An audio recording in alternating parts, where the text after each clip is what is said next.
Hello guys, আসসালামু আলাইকুম। আশা করি আপনারা সবাই ভালো আছেন। আপনাদের জন্য একটি দারুণ সুখবর নিয়ে হাজির হয়েছি।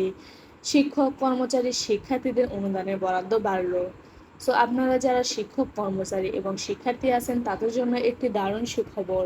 চলুন জেনে নেওয়া যাক বিস্তারিত। মাধ্যমিক পর্যায়ে শিক্ষা প্রতিষ্ঠান, শিক্ষক, কর্মচারী ও শিক্ষার্থীদের অনুদানের বরাদ্দ বেড়েছে 10%। 2025 সাল থেকে মাধ্যমিক পর্যায়ে অনুদানের বরাদ্দ থাকবে 70%, যা আগে ছিল 60%। বেসরকারি শিক্ষক, কর্মচারী ও ছাত্রীদের অনুদান দেওয়ার জন্য অনুসরণীয় সংশোধিত নীতিমালা প্রকাশ করেছে শিক্ষা মন্ত্রণালয়। প্রকাশিত নীতিমালায় এ তথ্য পাওয়া গেছে।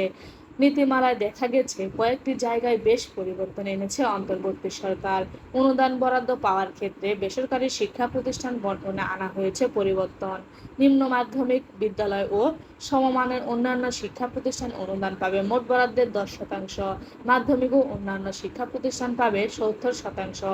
স্কুল অ্যান্ড কলেজ, উচ্চ মাধ্যমিক কলেজ এবং ডিগ্রি কলেজ পাবে 20%। এর মধ্যে মাধ্যমিক ও অন্য শিক্ষা প্রতিষ্ঠানের জন্য বরাদ্দ আগে ছিল 60% এবং স্কুল অ্যান্ড কলেজ, উচ্চ মাধ্যমিক কলেজ এবং ডিগ্রি কলেজের জন্য ছিল 30%। এবার কলেজ থেকে 10% কমিয়ে মাধ্যমিক পর্যায়ে শিক্ষা প্রতিষ্ঠানের জন্য বরাদ্দ বাড়ানো হয়েছে। আপনারা যারা শিক্ষার্থী এবং শিক্ষক কর্মচারী আছেন তাদের জন্য এটি একটি দারুণ সুখবর।